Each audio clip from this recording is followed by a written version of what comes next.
ನಾವು ಯತ್ನಾಳ್ ವಿಚಾರಕ್ಕೆ ಸಂಬಂಧಪಟ್ಟಂತೆ ಹೈಕಮಾಂಡ್ ಬೆಂಬಲ ಇಲ್ಲದೆ ಹೋದ್ರೆ ಇಷ್ಟು ಗಟ್ಟಿಯಾಗಿ ಮಾತನಾಡಕ್ಕಾಗತ್ತಾ ಅಂತ ಮಾತಾಡ್ತಾರೆ. ಕಾಂಗ್ರೆಸ್ನಲ್ಲೂ ಕೂಡ ಹಂಗೆ ನಡೀತಿದೆ ಅಂತ. ಡಿ ಕೆ ಶಿವಕುಮಾರ್ ಅವರ ಈ ಡಿನ್ನರ್ ಪಾಲಿಟಿಕ್ಸ್ ಹಾಗೆ ಮುಖ್ಯಮಂತ್ರಿ ಕುರ್ಚಿ ಸುತ್ತ ನಡೀತಿರುವ ಮ್ಯೂಸಿಕಲ್ ಚೇರ್ ಆಟ ಇದಕ್ಕೆ ಸಂಬಂಧಪಟ್ಟ ಡಿ ಕೆ ಶಿವಕುಮಾರ್ ಅವರ ಪ್ರತಿಕ್ರಿಯೆ ಗಮನಿಸಿದಾಗ್ಲೂ ಕೂಡ ಹೈಕಮಾಂಡ್ ನಿಂದ ಅಭಯಹಸ್ತ ಇಲ್ಲದೆ ಹೋದ್ರೆ ನನಗೆ ಶಾಸಕರ ಬೆಂಬಲನೂ ಬೇಡ ಏನೂ ಬೇಡ ಅಂತ ಹೇಳಲಿಕ್ಕೆ ಸಾಧ್ಯನಾ, ಅಷ್ಟು ಕಾನ್ಫಿಡೆಂಟ್ ಆಗಿ ಮಾತನಾಡ್ಲಿಕ್ಕೆ ಸಾಧ್ಯನಾ ಅನ್ನೋ ಅನುಮಾನ. ಈ ಬಿಜೆಪಿಯಲ್ಲಿ ಬಣ ಬಡಿದಾಟ ನಡೀತಾ ಇದ್ರೆ ಕಾಂಗ್ರೆಸ್ನಲ್ಲಿ ಕೋಲ್ಡ್ ವಾರ್ ನಡೀತಾ ಇದೆ. ಹೈಕಮಾಂಡ್ ಇದಕ್ಕೆ ಬ್ರೇಕ್ ಹಾಕೋ ಪ್ರಯತ್ನಕ್ಕೆ ಮುಂದಾಗುತ್ತಾ ಅನ್ನೋ ಅನುಮಾನ ಕಾಂಗ್ರೆಸ್ ಪಕ್ಷದಲ್ಲೂ ಕೂಡ ಇದ್ದೇ ಇದೆ. ಶಾಸಕಾಂಗ ಪಕ್ಷದ ಸಭೆ ನಾಳೆ ನಡೆಯೋದಿದೆ. ನಾಳೆ ನಡೆಯಲಿರುವ ಕಾಂಗ್ರೆಸ್ ಶಾಸಕಾಂಗ ಪಕ್ಷದ ಸಭೆ ಬಗ್ಗೆ ಇದೀಗ ಸಾಕಷ್ಟು ಕುತೂಹಲ ಇದ್ದೇ ಇದೆ. ದಿನಕ್ಕೊಂದು ಹೇಳಿಕೆ ನೀಡ್ಕೊಂಡು ಓಡಾಡ್ತಿದ್ದಾರೆ ಕಾಂಗ್ರೆಸ್ನ ಸಚಿವರು, ಶಾಸಕರು. ಬಹಿರಂಗವಾಗಿ ತಮ್ಮದೇ ಪಕ್ಷದ ನಾಯಕರನ್ನ ದಲಿತ ವಿರೋಧಿಗಳು ಇದೆಲ್ಲ ಬಹಳ ದಿನ ನಡೆಯಲ್ಲ ಅನ್ನೋ ಲೆವೆಲ್ಗೆ ಮಾತುಕತೆ ಶುರುವಾಗ್ಬಿಟ್ಟಿದೆ ಕಾಂಗ್ರೆಸ್ ಪಕ್ಷದಲ್ಲಿ. ಮತ್ತೊಂದು ಕಡೆ ಡಿ ಕೆ ಶಿವಕುಮಾರ್ ಅವರು ನನಗೆ ಯಾವ ಶಾಸಕರ ಬೆಂಬಲನೂ ಬೇಡ, ಯಾರು ನನ್ನ ಪರವಾಗಿ ಘೋಷಣೆ ಕೂಗೋದು ಬೇಡ, ನನ್ನ ಕೆಲಸ ನಾನು ಮಾಡ್ತಿದ್ದೀನಿ, ಫಲ ಸಿಕ್ಕೇ ಸಿಗುತ್ತೆ ಅನ್ನೋ ಕಾನ್ಫಿಡೆನ್ಸ್ ಅಲ್ಲಿ ಮಾತನಾಡ್ತಿದ್ದಾರೆ. ಇದೆಲ್ಲದಕ್ಕೂ ಕೂಡ ಬ್ರೇಕ್ ಹಾಕೋ ಪ್ರಯತ್ನ ನಾಳಿನ ಸಭೆಯಲ್ಲಿ ಸುರ್ಜೇವಾಲಾ ಅವ್ರು ಮಾಡ್ತಾರಾ ಅನ್ನೋ ಕುತೂಹಲ ಇದೆ. ಇದು ನಿನ್ನೆ ಶೃಂಗೇರಿಗೆ ಹೋದ ಸಂದರ್ಭದಲ್ಲಿ ಡಿ ಕೆ ಶಿವಕುಮಾರ್ ಅವರ ಪರವಾಗಿ ಮುಂದಿನ ಮುಖ್ಯಮಂತ್ರಿ ಡಿ ಕೆ ಶಿವಕುಮಾರ್ಗೆ ಜೈ ಅಂತ ಹೇಳಿ ಘೋಷಣೆ ಕೂಗಿದ್ರು.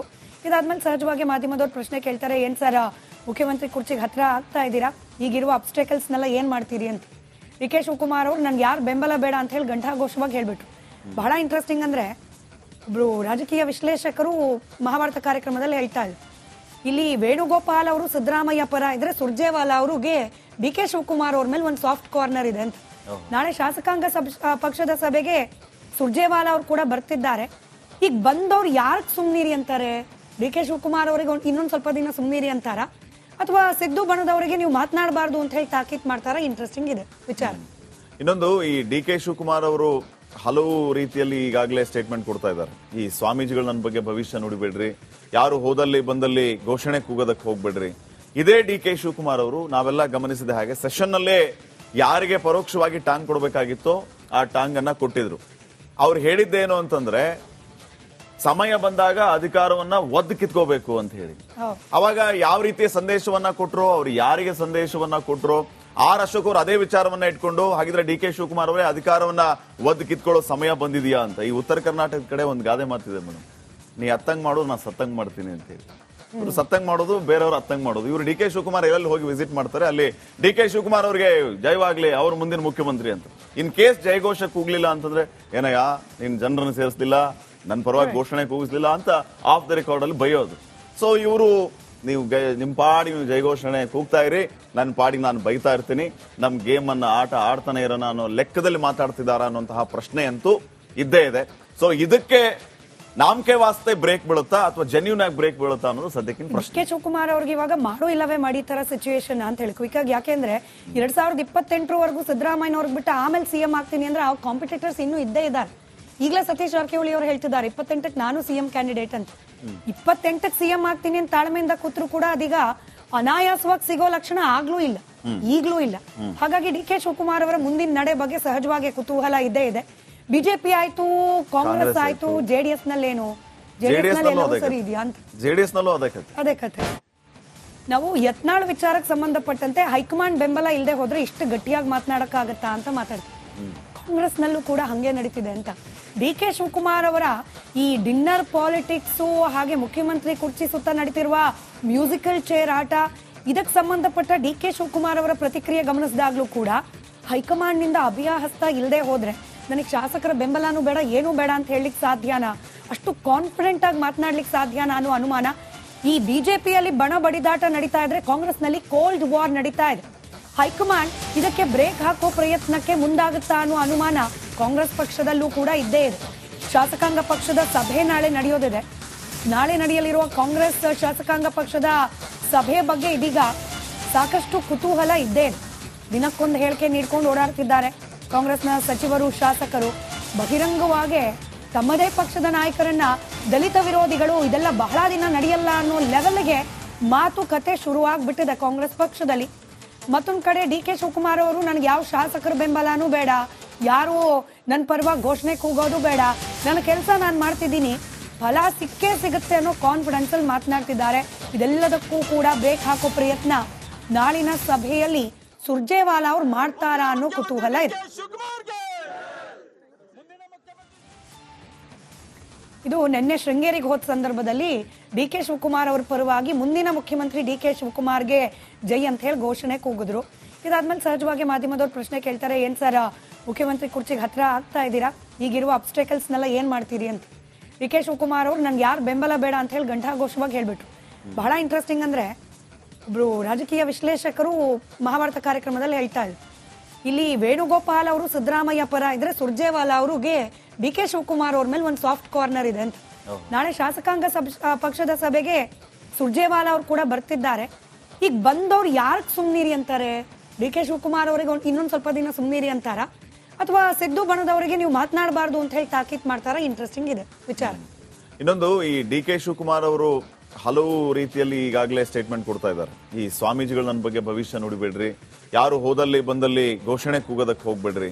ಇದೇ ಡಿ ಕೆ ಶಿವಕುಮಾರ್ ಅವರು ನಾವೆಲ್ಲ ಗಮನಿಸಿದ ಹಾಗೆ ಸೆಷನ್ ನಲ್ಲೇ ಯಾರಿಗೆ ಪರೋಕ್ಷವಾಗಿ ಟಾಂಗ್ ಕೊಡಬೇಕಾಗಿತ್ತೋ ಆ ಟಾಂಗ್ ಅನ್ನ ಕೊಟ್ಟಿದ್ರು. ಅವ್ರು ಹೇಳಿದ್ದೇನು ಅಂತಂದ್ರೆ, ಸಮಯ ಬಂದಾಗ ಅಧಿಕಾರವನ್ನ ಒದ್ದು ಕಿತ್ಕೋಬೇಕು ಅಂತ ಹೇಳಿ. ಅವಾಗ ಯಾವ ರೀತಿಯ ಸಂದೇಶವನ್ನ ಕೊಟ್ರೋ, ಅವ್ರು ಯಾರಿಗೆ ಸಂದೇಶವನ್ನ ಕೊಟ್ರೋ, ಆರ್ ಅಶೋಕ್ ಅವರು ಅದೇ ವಿಚಾರವನ್ನ ಇಟ್ಕೊಂಡು, ಹಾಗಿದ್ರೆ ಡಿ ಕೆ ಶಿವಕುಮಾರ್ ಅವರೇ ಅಧಿಕಾರವನ್ನ ಒದ್ದು ಕಿತ್ಕೊಳ್ಳೋ ಸಮಯ ಬಂದಿದೆಯಾ ಅಂತ. ಈ ಉತ್ತರ ಕರ್ನಾಟಕದ ಕಡೆ ಒಂದು ಗಾದೆ ಮಾತಿದೆ ಮೇಡಮ್, ನೀ ಅತ್ತಂಗ್ ಮಾಡೋದು ನಾ ಸತ್ತಂಗ್ ಮಾಡ್ತೀನಿ ಅಂತ ಹೇಳಿ. ಇವರು ಸತ್ತಂಗ್ ಮಾಡೋದು, ಬೇರೆಯವರು ಅತ್ತಂಗ್ ಮಾಡೋದು. ಇವರು ಡಿ ಕೆ ಶಿವಕುಮಾರ್ ಎಲ್ಲೆಲ್ಲಿ ಹೋಗಿ ವಿಸಿಟ್ ಮಾಡ್ತಾರೆ, ಅಲ್ಲಿ ಡಿ ಕೆ ಶಿವಕುಮಾರ್ ಅವರಿಗೆ ಜಯವಾಗ್ಲಿ, ಅವ್ರ ಮುಂದಿನ ಮುಖ್ಯಮಂತ್ರಿ ಅಂತ.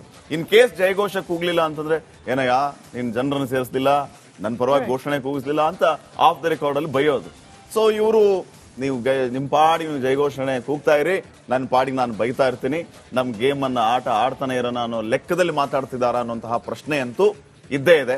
ಸೊ ಇದಕ್ಕೆ ನಾಮಕೆ ವಾಸ್ತೆ ಬ್ರೇಕ್ ಬೀಳುತ್ತಾ ಅಥವಾ ಜೆನ್ಯೂನ್ ಆಗಿ ಬ್ರೇಕ್ ಬೀಳುತ್ತಾ ಅನ್ನೋದು ಸದ್ಯಕ್ಕಿಂತ ಪ್ರಶ್ನೆ. ಕೆ ಶಿವಕುಮಾರ್ ಅವ್ರಿಗೆ ಇವಾಗ ಮಾಡು ಇಲ್ಲವೇ ಮಾಡಿ ತರ ಸಿಚುವೇಶನ್ ಅಂತ ಹೇಳಿ ಕ್ವಿಕ್ ಆಗಿ. ಯಾಕೆಂದ್ರೆ 2028 ಸಿದ್ದರಾಮಯ್ಯ ಅವ್ರಿಗೆ ಬಿಟ್ಟು ಆಮೇಲೆ ಸಿಎಂ ಆಗ್ತೀನಿ ಅಂದ್ರೆ ಆ ಕಾಂಪಿಟೇಟರ್ಸ್ ಇನ್ನೂ ಇದ್ದೇ ಇದ್ದಾರೆ.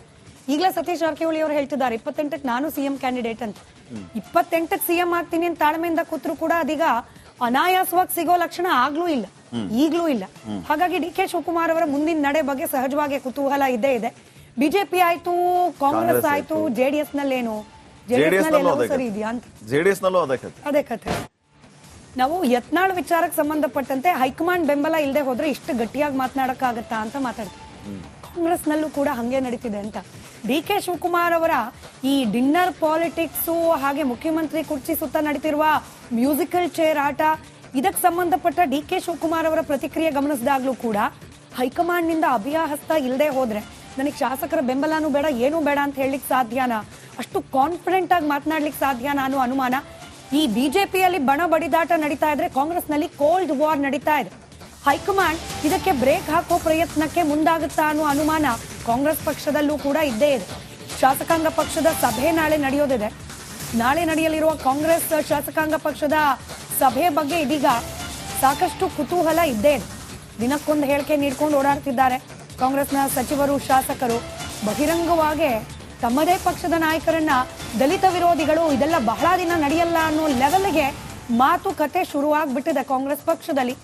ಮತ್ತೊಂದು ಕಡೆ ಡಿ ಕೆ ಶಿವಕುಮಾರ್ ಅವರು ನನಗೆ ಯಾವ ಶಾಸಕರ ಬೆಂಬಲನೂ ಬೇಡ, ಯಾರು ನನ್ನ ಪರವಾಗಿ ಘೋಷಣೆ ಕೂಗೋದು ಬೇಡ, ನನ್ನ ಕೆಲಸ ನಾನು ಮಾಡ್ತಿದ್ದೀನಿ, ಫಲ ಸಿಕ್ಕೇ ಸಿಗುತ್ತೆ ಅನ್ನೋ ಕಾನ್ಫಿಡೆನ್ಸ್ ಅಲ್ಲಿ ಮಾತನಾಡ್ತಿದ್ದಾರೆ. ಇದೆಲ್ಲದಕ್ಕೂ ಕೂಡ ಬ್ರೇಕ್ ಹಾಕೋ ಪ್ರಯತ್ನ ನಾಳಿನ ಸಭೆಯಲ್ಲಿ ಸುರ್ಜೇವಾಲಾ ಅವ್ರು ಮಾಡ್ತಾರಾ ಅನ್ನೋ ಕುತೂಹಲ ಇದೆ. ಇದು ನಿನ್ನೆ ಶೃಂಗೇರಿಗೆ ಹೋದ ಸಂದರ್ಭದಲ್ಲಿ ಡಿ ಕೆ ಶಿವಕುಮಾರ್ ಅವರ ಪರವಾಗಿ ಮುಂದಿನ ಮುಖ್ಯಮಂತ್ರಿ ಡಿ ಕೆ ಶಿವಕುಮಾರ್ಗೆ ಜೈ ಅಂತ ಹೇಳಿ ಘೋಷಣೆ ಕೂಗಿದ್ರು. ಇದಾದ್ಮೇಲೆ ಸಹಜವಾಗಿ ಮಾಧ್ಯಮದವ್ರು ಪ್ರಶ್ನೆ ಕೇಳ್ತಾರೆ, ಏನ್ ಸರ್ ಮುಖ್ಯಮಂತ್ರಿ ಕುರ್ಚಿಗೆ ಹತ್ರ ಆಗ್ತಾ ಇದ್ದೀರಾ, ಈಗಿರುವ ಅಬ್ಸ್ಟೆಕಲ್ಸ್ನೆಲ್ಲ ಏನ್ ಮಾಡ್ತೀರಿ ಅಂತ. ಡಿ ಕೆ ಶಿವಕುಮಾರ್ ಅವರು ನನ್ಗೆ ಯಾರು ಬೆಂಬಲ ಬೇಡ ಅಂತ ಹೇಳಿ ಘಂಟಾಘೋಷವಾಗಿ ಹೇಳ್ಬಿಟ್ರು. ಬಹಳ ಇಂಟ್ರೆಸ್ಟಿಂಗ್ ಅಂದ್ರೆ ಒಬ್ರು ರಾಜಕೀಯ ವಿಶ್ಲೇಷಕರು ಮಹಾಭಾರತ ಕಾರ್ಯಕ್ರಮದಲ್ಲಿ ಹೇಳ್ತಾ ಇದ್ರು, ಇಲ್ಲಿ ವೇಣುಗೋಪಾಲ್ ಅವರು ಸಿದ್ದರಾಮಯ್ಯ ಪರ ಇದ್ರೆ ಸುರ್ಜೇವಾಲಾ ಅವರಿಗೆ ಡಿ ಕೆ ಶಿವಕುಮಾರ್ ಅವ್ರ ಮೇಲೆ ಒಂದು ಸಾಫ್ಟ್ ಕಾರ್ನರ್ ಇದೆ ಅಂತ. ನಾಳೆ ಶಾಸಕಾಂಗ ಪಕ್ಷದ ಸಭೆಗೆ ಸುರ್ಜೇವಾಲಾ ಅವರು ಕೂಡ ಬರ್ತಿದ್ದಾರೆ. ಈಗ ಬಂದವ್ರು ಯಾರಿಗೆ ಸುಮ್ನೀರಿ ಅಂತಾರೆ? ಡಿ ಕೆ ಶಿವಕುಮಾರ್ ಅವರಿಗೆ ಇನ್ನೊಂದು ಸ್ವಲ್ಪ ದಿನ ಸುಮ್ನೀರಿ ಅಂತಾರ, ಅಥವಾ ಸಿದ್ದು ಬಣದವರಿಗೆ ನೀವು ಮಾತನಾಡಬಾರ್ದು ಅಂತ ಹೇಳಿ ತಾಕೀತ್ ಮಾಡ್ತಾರ? ಇಂಟ್ರೆಸ್ಟಿಂಗ್ ಇದೆ ವಿಚಾರ. ಇನ್ನೊಂದು, ಈ ಡಿ ಕೆ ಶಿವಕುಮಾರ್ ಅವರು ಹಲವು ರೀತಿಯಲ್ಲಿ ಈಗಾಗಲೇ ಸ್ಟೇಟ್ಮೆಂಟ್ ಕೊಡ್ತಾ ಇದ್ದಾರೆ. ಈ ಸ್ವಾಮೀಜಿಗಳು ನನ್ನ ಬಗ್ಗೆ ಭವಿಷ್ಯ ನುಡಿಬೇಡ್ರಿ, ಯಾರು ಹೋದಲ್ಲಿ ಬಂದಲ್ಲಿ ಘೋಷಣೆ ಕೂಗೋದಕ್ಕೆ ಹೋಗ್ಬೇಡ್ರಿ. ಇದೇ ಡಿ ಕೆ ಶಿವಕುಮಾರ್ ಅವರು ನಾವೆಲ್ಲ ಗಮನಿಸಿದ ಹಾಗೆ ಸೆಷನ್ ನಲ್ಲೇ ಯಾರಿಗೆ ಪರೋಕ್ಷವಾಗಿ ಟಾಂಗ್ ಕೊಡಬೇಕಾಗಿತ್ತೋ ಆ ಟಾಂಗ್ ಅನ್ನ ಕೊಟ್ಟಿದ್ರು. ಅವ್ರು ಹೇಳಿದ್ದೇನು ಅಂತಂದ್ರೆ ಸಮಯ ಬಂದಾಗ ಅಧಿಕಾರವನ್ನ ಒದ್ದು ಕಿತ್ಕೋಬೇಕು ಅಂತ ಹೇಳಿ. ಅವಾಗ ಯಾವ ರೀತಿಯ ಸಂದೇಶವನ್ನ ಕೊಟ್ರು, ಅವ್ರು ಯಾರಿಗೆ ಸಂದೇಶವನ್ನ ಕೊಟ್ರು, ಆರ್ ಅಶೋಕ್ ಅವರು ಅದೇ ವಿಚಾರವನ್ನ ಇಟ್ಕೊಂಡು ಹಾಗಿದ್ರೆ ಡಿ ಕೆ ಶಿವಕುಮಾರ್ ಅವರೇ ಅಧಿಕಾರವನ್ನ ಒದ್ದು ಕಿತ್ಕೊಳ್ಳೋ ಸಮಯ ಬಂದಿದೆಯಾ ಅಂತ. ಈ ಉತ್ತರ ಕರ್ನಾಟಕದ ಕಡೆ ಒಂದು ಗಾದೆ ಮಾತಿದೆ ಮೇಡಮ್, ನೀ ಅತ್ತಂಗ್ ಮಾಡೋದು ನಾ ಸತ್ತಂಗ್ ಮಾಡ್ತೀನಿ ಅಂತ ಹೇಳಿ. ಇವರು ಸತ್ತಂಗ್ ಮಾಡೋದು, ಬೇರೆಯವರು ಅತ್ತಂಗ್ ಮಾಡೋದು. ಇವರು ಡಿ ಕೆ ಶಿವಕುಮಾರ್ ಎಲ್ಲೆಲ್ಲಿ ಹೋಗಿ ವಿಸಿಟ್ ಮಾಡ್ತಾರೆ ಅಲ್ಲಿ ಡಿ ಕೆ ಶಿವಕುಮಾರ್ ಅವರಿಗೆ ಜಯವಾಗ್ಲಿ, ಅವ್ರ ಮುಂದಿನ ಮುಖ್ಯಮಂತ್ರಿ ಅಂತ. ಇನ್ ಕೇಸ್ ಜಯಘೋಷ ಕೂಗ್ಲಿಲ್ಲ ಅಂತಂದ್ರೆ ಏನಯ್ಯ ನೀನ್ ಜನರನ್ನು ಸೇರಿಸಲಿಲ್ಲ, ನನ್ನ ಪರವಾಗಿ ಘೋಷಣೆ ಕೂಗಿಸ್ಲಿಲ್ಲ ಅಂತ ಆಫ್ ದ ರೆಕಾರ್ಡ್ ಅಲ್ಲಿ ಬೈಯೋದು. ಸೊ ಇವರು ನೀವು ನಿಮ್ ಪಾಡಿಗೆ ನೀವು ಜಯಘೋಷಣೆ ಕೂಗ್ತಾ ಇರಿ, ನನ್ನ ಪಾಡಿಗೆ ನಾನು ಬೈತಾ ಇರ್ತೀನಿ, ನಮ್ ಗೇಮ್ ಅನ್ನ ಆಟ ಆಡ್ತಾನೆ ಇರೋಣ ಅನ್ನೋ ಲೆಕ್ಕದಲ್ಲಿ ಮಾತಾಡ್ತಿದಾರ ಅನ್ನೋಂತಹ ಪ್ರಶ್ನೆ ಅಂತೂ ಇದ್ದೇ ಇದೆ. ಸೊ ಇದಕ್ಕೆ ನಾಮಕೆ ವಾಸ್ತೆ ಬ್ರೇಕ್ ಬೀಳುತ್ತಾ ಅಥವಾ ಜೆನ್ಯೂನ್ ಆಗಿ ಬ್ರೇಕ್ ಬೀಳುತ್ತಾ ಅನ್ನೋದು ಸದ್ಯಕ್ಕಿಂತ ಪ್ರಶ್ನೆ. ಕೆ ಶಿವಕುಮಾರ್ ಅವ್ರಿಗೆ ಇವಾಗ ಮಾಡು ಇಲ್ಲವೇ ಮಾಡಿ ತರ ಸಿಚುವೇಶನ್ ಅಂತ ಹೇಳಿ ಕ್ವಿಕ್ ಆಗಿ. ಯಾಕೆಂದ್ರೆ 2028ವರೆಗೂ ಸಿದ್ದರಾಮಯ್ಯ ಅವ್ರಿಗೆ ಬಿಟ್ಟು ಆಮೇಲೆ ಸಿಎಂ ಆಗ್ತೀನಿ ಅಂದ್ರೆ ಆ ಕಾಂಪಿಟೇಟರ್ಸ್ ಇನ್ನೂ ಇದ್ದೇ ಇದ್ದಾರೆ. ಈಗಲೇ ಸತೀಶ್ ಜಾರಕಿಹೊಳಿ ಅವರು ಹೇಳ್ತಿದ್ದಾರೆ 28ಕ್ಕೆ ನಾನು ಸಿಎಂ ಕ್ಯಾಂಡಿಡೇಟ್ ಅಂತ. 28ಕ್ಕೆ ಸಿಎಂ ಆಗ್ತೀನಿ ಅಂತ ತಾಳ್ಮೆಯಿಂದ ಕೂತ್ರು ಕೂಡ ಅದೀಗ ಅನಾಯಾಸವಾಗಿ ಸಿಗೋ ಲಕ್ಷಣ ಆಗ್ಲೂ ಇಲ್ಲ, ಈಗ್ಲೂ ಇಲ್ಲ. ಹಾಗಾಗಿ ಡಿ ಕೆ ಶಿವಕುಮಾರ್ ಅವರ ಮುಂದಿನ ನಡೆ ಬಗ್ಗೆ ಸಹಜವಾಗಿ ಕುತೂಹಲ ಇದ್ದೇ ಇದೆ. ಬಿಜೆಪಿ ಆಯ್ತು, ಕಾಂಗ್ರೆಸ್ ಆಯ್ತು, ಜೆಡಿಎಸ್ ನಲ್ಲೇನು, ಜೆಡಿಎಸ್ ನಲ್ಲಿ ಸರಿ ಇದೆಯಾ ಅಂತ, ಜೆಡಿಎಸ್ ನಲ್ಲೂ ಅದೇ ಕಥೆ.